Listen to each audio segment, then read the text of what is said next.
اب یہ غیرت کے نام پہ قتل کی بات کو آتے ہیں، تو تمام فقہا کہتے ہیں غیرت کا نام حرام ہے، کیونکہ لوگ کسی بہن، بیٹی، بیوی پر الزام لگا کے قتل کر لیتے ہیں، اور اس کا مقصد بس وہ وراثت پہ قبضہ کرنے کے لیے کرتے ہیں۔ غیرت اگر آ جائے تو پھر عدالت میں آئے، عدالت جا کے چیک کرے گی کہ واقعی بدکاری کی ہے نہیں کی، اور اس کی سزا قرآن کے لحاظ سے وہ لگائے گی۔ اس میں زبردستی خود کسی پہ الزام لگا کے قتل نہیں کر سکتے۔ اگر میاں بیوی میں ایک دوسرے پہ الزام ہو تو اس کے لیے اللہ تعالیٰ نے لعان کا طریقہ بتا دیا ہے، جو پچھلے لیکچر میں سورۃ النور میں آپ پڑھ چکے، جس میں فرمایا گیا والذین یرمون ازواجہم ولم یکن لہم شہداء الا انفسہم فشہادۃ احدہم اربع شہادۃ باللہ انہ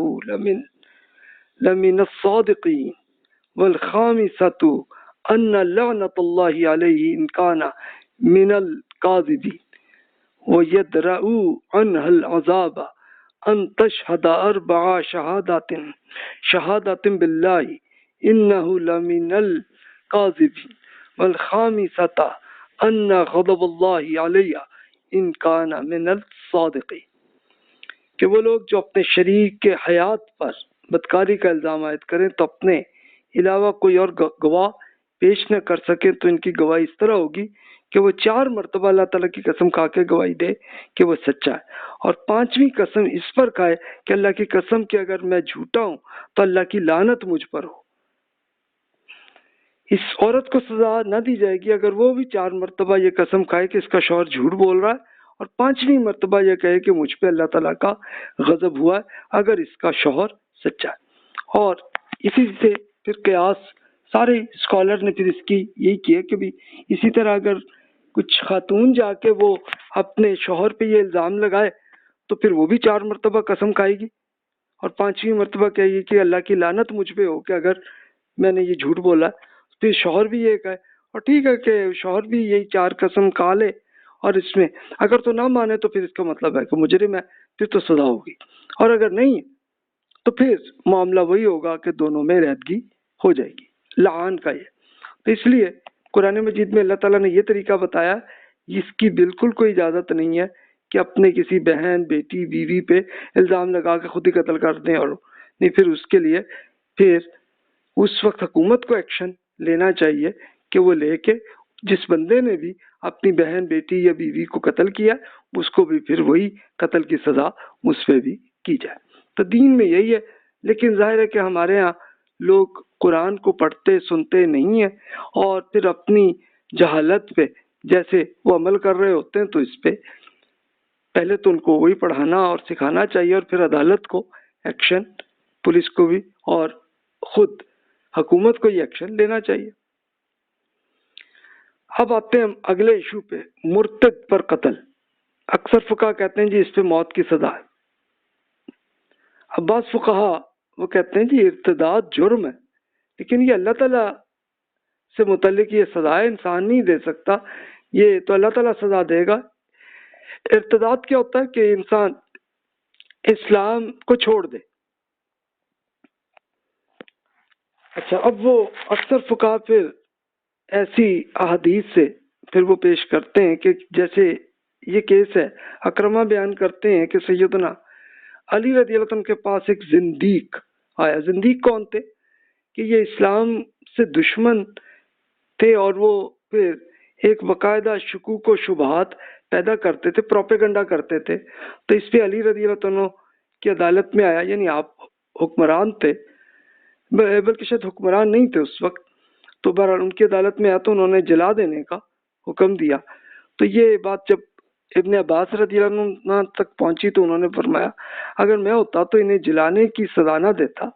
کیونکہ رسول اللہ صلی اللہ علیہ وسلم فرمایا اللہ کی عذاب کی طرح سزا مت دیجیے، ہاں میں انہیں قتل ضرور کر دیتا، کہ رسول اللہ صلی اللہ علیہ وسلم فرمایا کہ جو اپنا دین بدلے اسے قتل کر دیجیے۔ یہ صحیح بخاری کی حدیث ہے۔ تو علی رضی اللہ عنہ نے زیادہ ایکشن یہ کیا تھا، یعنی یہ ایک تو ہوتا ہے نا کہ مرتد ہونا کہ جو خاموشی سے چپ کے وہ ٹھیک ہے اسلام چھوڑ دیا وہ جانے اور اللہ جانا ہے، لیکن ایک باقاعدہ پھر وہ اسلام کے خلاف پروپیگنڈا کر کے اور پھر کچھ ایک دہشت گردی کر رہے ہو تو اس کی سزا کا کیس تھا. اور یہ وہی اسی لیے پھر اسکالرز وہی دلیل پیش کرتے ہیں کہ وہ جو ابھی سورۃ المائدہ میں دہشت گردی کی جو سزا دی گئی ہے کہ اسے قتل کیا جا سکتے ہیں عبرتناک طریقے سے، وہ بھی کر سکتے ہیں، سولی پہ کر سکتے ہیں، ہاتھ پاؤں بھی کاٹ سکتے ہیں، یا پھر انہیں جیل میں ڈال دیں. جلا وطنی کا یہی ایک طریقہ بن سکتا آج کل. اچھا، ایک دوسری حدیث ہے عبداللہ رضی اللہ عنہ سے کہ رسول اللہ صلی اللہ علیہ وسلم نے فرمایا کہ مسلم شخص جو یہ گواہی دے کہ اللہ کے سوا کوئی خدا نہیں ہے اور میں اللہ کا رسول ہوں، اس کا خون سوائے 3 صورتوں کے حلال نہیں ہے: جان کے بدلے جان، قصاص، شادی شدہ بدکار، یا وہ شخص جو جماعت کو ترک کر کے اپنے دین کو چھوڑ دے. اب یہاں جماعت کا مطلب یہ نہیں ہے کہ ہمارے ہاں جماعت و پارٹی کو کہہ لیتے ہیں نا، وہ پارٹی کو چھوڑ گیا بندہ تو اس کو بھی وہ مرتد قرار دے کے قتل کرنے کا کہہ رہے ہوتے ہیں. جماعت کا مطلب ہے کہ ایک پوری مسلمانوں کی حکومت کی جماعت ہے عربی میں، تو وہ اس میں ہے کہ اس میں پھر کوئی چھوڑ کے اور وہ آتا ہے. پھر اس میں وہ دلیل یہ پیش کرتے ہیں لوگوں پہ جبر کے استعمال کی اصل غرض یہ نہیں ہے کہ ان کو دین میں رکھا جائے، بلکہ یہ کہ اسلامی سوسائٹی جو ریاست کی بنیاد انتشار سے بچایا جا سکے، جس کو ڈس انٹیگریشن سے بچایا جائے. اسلامی قانون جس طرح ایک مسلمان کو اس کی اجازت نہیں دیتا کہ وہ اسلامی ریاست کے اندر رہتے ہوئے اعلانیہ اسلام کو چھوڑ دے، اسی طرح وہ ایک غیر مسلم ذمی کو بھی اس کی اجازت نہیں دیتا کہ وہ ریاست کی حدود میں رہتے ہوئے اس کی وفاداری سے اعلانیہ یہ انکار کر دے. اور جہاں تک مجھے معلوم ہے کہ کوئی ریاست بھی اپنی اجزاء ترکیبی کے انتشار کو گوارا کرنے کے لیے تیار نہیں ہوتا. یعنی غیر مسلم ممالک میں بھی دیکھ لیجئے کہ اس کے ہاں کوئی اگر اسی ملک کے جو بھی ساتھی ہوں تو وہ اگر اپنے ملک کے خلاف بغاوت کر دیں اور وہ پھر پورا پروپیگنڈا اور وہ کر رہے ہوں تو وہ بھی تو اسی طرح سزا دیتے ہیں نا. تو سیم یہی ایک جرم. اچھا، اب جو فقہا وہ کہتے ہیں کہ یہ ارتداد یہ اللہ تعالیٰ کے ساتھ جرم ہے، اللہ تعالیٰ سزا دے گا، انسان نہیں. تو وہ پھر اس کی دلیل سورۃ البقرہ کی آیت سے کرتے ہیں: لا اکراہ فی الدین قد تبین الرشد من الغی فمن یکفر بالطاغوت ویؤمن باللہ فقد استمسک بالعروۃ الوثقی لا انقسام لہا واللہ سمیع علیم. یہ جو رویہ چاہیں اختیار کر لیں، دین کے معاملے میں اللہ کی طرف سے کوئی جبر نہیں. حقیقت یہ ہے کہ ہدایت اس قرآن کے بعد اب گمراہی سے بالکل الگ ہو چکی ہے. لہذا جس نے شیطان کا انکار کیا اور اللہ تعالیٰ پر ایمان لایا تو اس نے گویا نہایت مضبوط رسی پکڑ لی ہے جو کبھی ٹوٹ نہیں سکتی، کیونکہ یہ اس لیے کہ اللہ تعالیٰ سننے اور جاننے والا. تو اس کے پھر جو قائلین اسکالر ہیں وہ کہتے ہیں کہ جو قرآن مجید میں یہ بات جگہ جگہ واضح ہو گئی ہے، اللہ تعالیٰ نے اس انسان کو اس دنیا میں امتحان اور آزمائش کے لیے بھیجا اور اس مقصد کے لیے اسے حق کو قبول کرنے یا نہ کرنے کی پوری آزادی بخشی ہے. تو قرآن مجید کی رو سے ایمان کے معاملے میں اصل اعتبار انسان کے اپنے ارادہ اور اختیار کا ہے. چنانچہ کسی انسان کے لیے یہ جائز نہیں ہے کہ دوسرے انسان کو جبر و اکراہ کے ساتھ ایمان اور اسلام کی راہ پر لانے کی کوشش کرے. اس طرح کے ایمان کو اللہ تعالیٰ کی نگاہ میں کوئی وقت حاصل ہے. ارادہ و اختیار کی یہ آزادی دنیا میں رشد و ہدایت کی بات اللہ تعالیٰ کی اسکیم کی بنیادی ضابطہ ہے، اور اس وجہ سے اللہ تعالیٰ نے دین کے معاملے میں کسی قسم کی جبر و اکراہ کا طریقہ اختیار نہیں کیا. اس آزادی کی بنا پر انسان کا مختلف مذہبی گروہوں میں تقسیم رہنا اللہ تعالیٰ نے قانون آزمائش کا ایک لازمی تقاضا ہے، اور ان اختلافات کا حتمی فیصلہ خود اللہ تعالیٰ قیامت کے دن کریں گے. اسی ضمن میں نبی کریم صلی اللہ علیہ وسلم کے حوالے سے یہ بات قرآن مجید نے بہت واضح کی ہے کہ آپ کے ذمہ بس اللہ کا پیغام لوگوں تک پہنچانا، اور اس سے آگے کوئی ذمہ داری آپ پر عائد نہیں ہوتی. تو ان کے یہ کہتے ہیں کہ بھی اس میں ہر انسان آزاد ہے. اچھا وہ ظاہر ہے آپ کے ذہن میں آتا کہ وہ مسلمان کیسے پھر وہ خود کافر کیسے بن سکتا ہے؟ اس میں عموماً یہ ہوتے ہیں نا کہ جیسے ایک بچہ تو پیدا ہوا مسلمانوں میں، لیکن جوانی کے بعد پھر وہ کہیں متاثر ہو گئے، مثلا الحاد سے متاثر ہو گئے، تو وہ پھر اسلام کو اس وجہ سے چھوڑتے ہیں، تو ان کی وہ بات کہہ رہے ہیں. اب آئیے مزید اس کے لیے یہ کہتے ہیں، یہی اسکالرس کہتے ہیں جی ارتداد جرم جو ہے یہ تو اللہ تعالیٰ کا جرم ہے نا، اللہ تعالیٰ پھر سزا دے ان کو. 3 احادیث میں کہ جس میں زندیق افراد کو قتل کیا گیا، جیسی حدیث ابھی آپ نے پڑھی کہ جیسے علی رضی اللہ عنہ نے ایک بندے کو، تو اس کی بیسس کیا تھی کہ وہ جرم یہ تھا پروپیگنڈا وہ کر رہا تھا دین کے خلاف،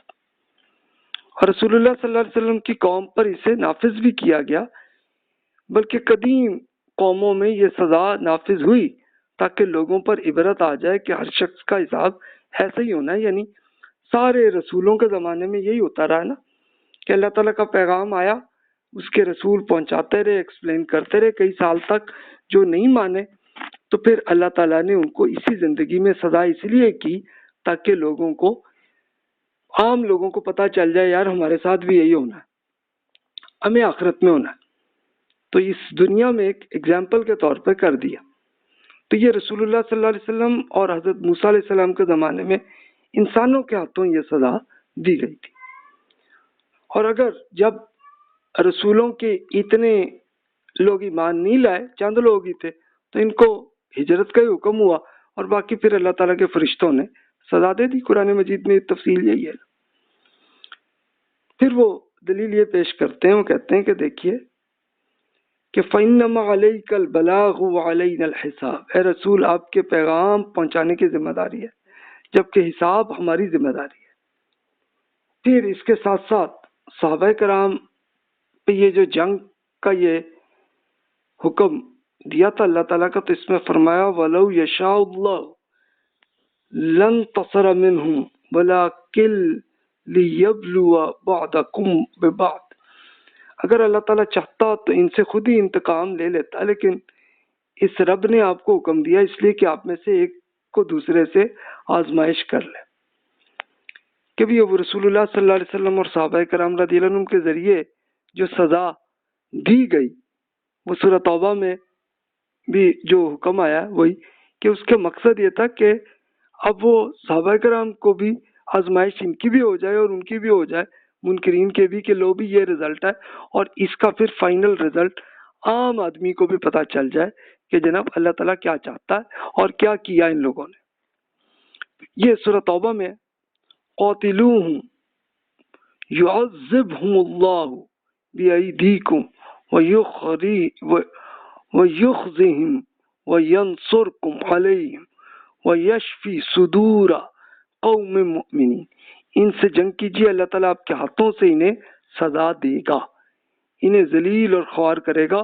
آپ کو اپنی مدد سے ان پر غلبہ عطا فرما دے گا، اور مومنوں کے لیے ایک گروہ کے کلیجے اس سے ٹھنڈے کر دے گا. کہ رسول اللہ صلی اللہ علیہ وسلم کے زمانے میں صحابہ کرام کے ذریعے یہ جو ایکشن کیا گیا، تو مقصد یہی تھا کہ ایک تو اللہ تعالیٰ آپ کے ہاتھوں سے ان کو سزا دے گا، کہ سزا تو ان منکروں کو دینی تھی تو وہ اللہ تعالیٰ تو فرشتوں کے ذریعے کر لیتا، لیکن یہ اللہ تعالیٰ نے ان کے ہاتھوں سے اس لیے کی کہ اس کے لیے ان مجرموں کی سزا آ جائے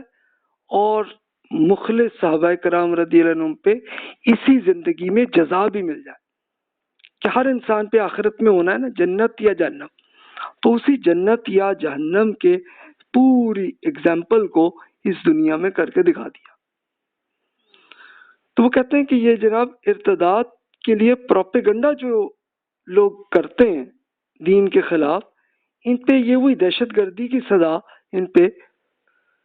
کر سکتے ہیں. اور وہ وہی جو سورۃ المائدہ میں اب پڑھ چکے ہیں کہ جس میں انما جزاء الذین یحاربون اللہ ورسولہ ویسعون فی الارض فسادا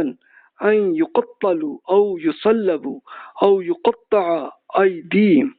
وارجلہم من خلاف او ينفوا من الارض ذلك لهم خزي في الدنيا ولهم في الآخرة عذاب عظيم. جو لوگ اللہ تعالیٰ اور اس کے رسول کے خلاف اٹھ کھڑے ہوئے ہیں اور زمین میں فساد برپا کرنے کی کوشش کرتے ہیں، ان کی سزا یہ ہے کہ انہیں عبرتناک طریقے سے قتل کیا جائے، یا انہیں سولی پر چڑھا دیا جائے، یا ان کے ہاتھ اور ان کے پاؤں کو مخالف سمتوں میں کاٹا جائے،